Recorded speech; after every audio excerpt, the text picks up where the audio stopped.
오늘 본문은 앞단락에서 그리스도인의 실전적 윤리들을 각 방면에서 제시한 다음 마지막으로 새 생활을 위해 반드시 수행해야 할 영적인 싸움에 관해 언급하고 있는 내용입니다.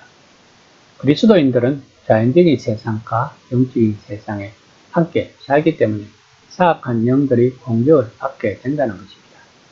이러한 악한 세력에 비해 인간의 힘은 무력하기 때문에 영적 전쟁에서 승리하려면 하나님께로부터 영적인 힘을 받아야 하고 전투 준비를 철저히 해야 한다고 바울은 논증하고 있는 것입니다. C.S. 루이스가 말하듯이 일반 대중은 악의 세력을 무시하고 싶어 한다고 합니다. 이것이 인간의 본능일 것입니다. 또한 영적인 싸움 자체가 벌어진다는 사실 자체로 많은 사람들은 놀랄 것입니다. 그리스도인들은 때로 그리스도인으로 사는 일이 얼마나 어려운지 깨닫습니다. 사람들을 용서하는 것이 어렵고 규칙적으로 기도하는 일과 유혹에 저항하는 일, 그리고 믿음에 대해 더 배우는 것도 어려울 것입니다. 그러나 바울이 오늘 본문에서 말하고자 하는 것은 이것이 전부가 아니라는 것입니다. 더 큰 싸움이 있다는 것을 그리스도인들은 알아야 한다는 것입니다. 바울은 에베소 교인들에게 영적 전쟁을 하려면 우선 주 안에서 강해져서 마귀에게 대적하기 위해 하나님의 전진 갑주를 입으라고 말합니다. 그렇다면 그 전투는 어떤 것일까요? 6장 10에서 13절입니다. 우리의 실험은 혈과 육을 상대하는 것이 아니요 통치자들과 권세자들이 어둠의 세력 주관자들과 하늘에 있는 악의 영들을 상대합니다. 그러므로 하나님의 전신 갑주를 취하라. 이는 악한 날에 너희가 능히 대적하고 모든 일을 행한 후에 쓰기 위함이라. 바울은 예수님을 십자가에 못 박은 악의 세력들은 부활의 승리로 완전히 정복당했다고 확신하고 있습니다. 그 악의 세력들은 지금 이 예수에 대한 메시지가 도취해서 그들의 힘과 권위에 도전하고 있다는 생각에 공포에 휩싸여 있다고 생각하는 것입니다. 그 악의 세력들은 주님이 있으며 왕이신 예수님께 충성하는 공동체들이 나타나 사람들과 공동체들을 새로운 일치, 새로운 인류를 모으고 있다는 생각에 두려워하고 있다는 것입니다.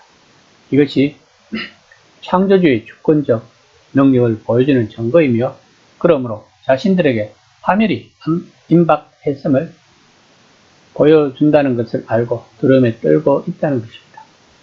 그러므로 그들은 이 복음과 기르기 위해 어린 그리스도인들을 산만하게 하거나 침체시키기 위해 분노나 부도덕에 이르도록 유혹하거나 거짓 가르침으로 길에서 벗어나게 하려고 최선을 다하고 있다고 바울이 말하고 있는 것입니다.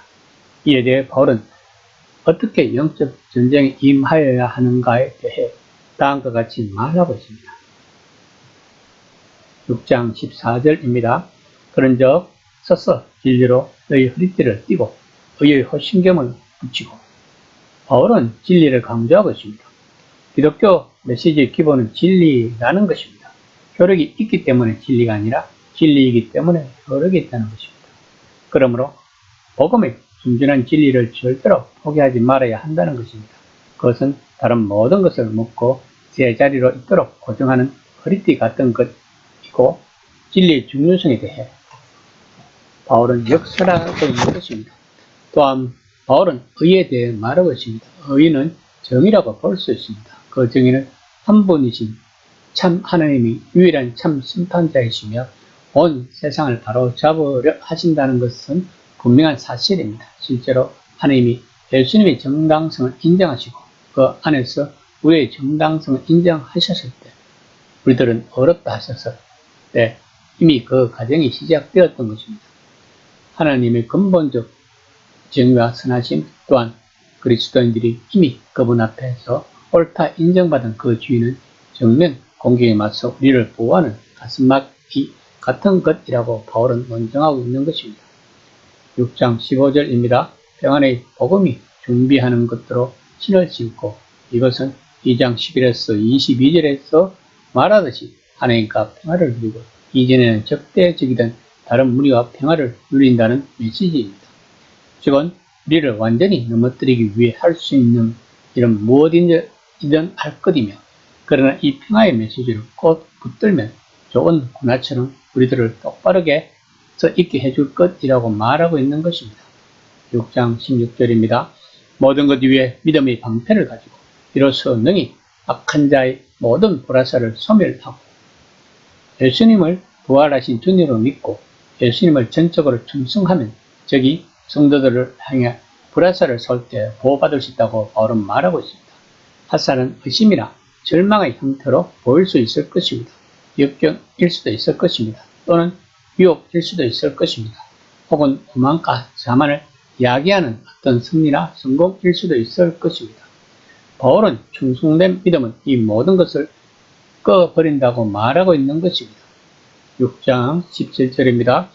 구원의 투구와 성령의 검, 곧 하나님의 말씀을 가지라. 성도들이 이미 메시아와 가족에 속했음을 한다면, 따라서 이미 궁극적인 적에게서 구원받았음을 한다면 보수적인 적들에 맞설 수 있다는 것입니다. 그러므로 항상 이 투구를 쓰라는 것입니다. 바울은 이때까지 방어 무기에 대해 말했다면 이제 공격 무기 하나를 이야기하고자 하는 것입니다. 바로 성령의 검, 곧 하나님의 말씀이라고 말합니다. 여기서 말씀은 5장 25절에 나오는 말씀과 똑같습니다. 즉 복음의 말씀으로 하나님은 이 말씀을 통하여 사람들의 마음과 생활에서 강력한 정화 작업을 하신다는 것입니다. 사람들은 종종 바울의 이 말을 성경 전체를 하나님의 말씀으로 언급하지만 신약 성경 대부분이 이 시기에 쓰이지 않았으므로 바울은 여기서 의미하는 것은 아니라는 것입니다. 오늘 본문은 이사야서 11장 45절, 49장 2절, 52장 7절을 비롯한 다양한 구약 성경 구절을 언급하고 있는 것 같습니다. 의와 진실함으로 옷 입고 날카로운 칼 같은 입으로 이 땅을 말씀으로 공격하시며 평화의 복음을 선포하기 위해 오신 메시아에 대한 것으로 바울이 인용했다면 주님 안에서 강해지라는 말이 어떤 의미인지를 보여주고 있는 것입니다. 성도들에 대한 공격은 바울 시대나 지금이나 별반 다를 것이 없을 것입니다. 바울 시대에는 마을과 도시 권력자들이 그리스도인들이 그 메시지를 전파하지 못하게 막는 정면 공격의 형태를 보였다면 현재는 그리스도인들이 시간과 에너지를 의미 없는 조그만 사안들에 속게 하거나 왜곡된 가르침에 미혹되게 하는 간접적 형태를 띠고 있을 것입니다. 그래서 현재 사회에서 그리스도인들이 주의해야 하는 것이 3S라고 하는 것입니다. 즉 섹스, 스포츠, 스크린이라는 것입니다. 이것은 현재의 독재자들이 흔히 쓴 방법이기도 한 것입니다. 그러므로 성도들이나 교회가 해야 할 일은 첫째, 그것들이 공격에 오고 있음을 인식하고, 둘째, 하나님이 주시는 완전한 갑옷을 입는 법을 배우고, 셋째, 겁내지 않고 굳건히 서는 것입니다. 그리고 마지막 무기는 기도입니다. 이 시간 나는 과연 하나님의 전신 갑주를 입고 있는지를 한번 생각해보는 시간이 되었으면 합니다.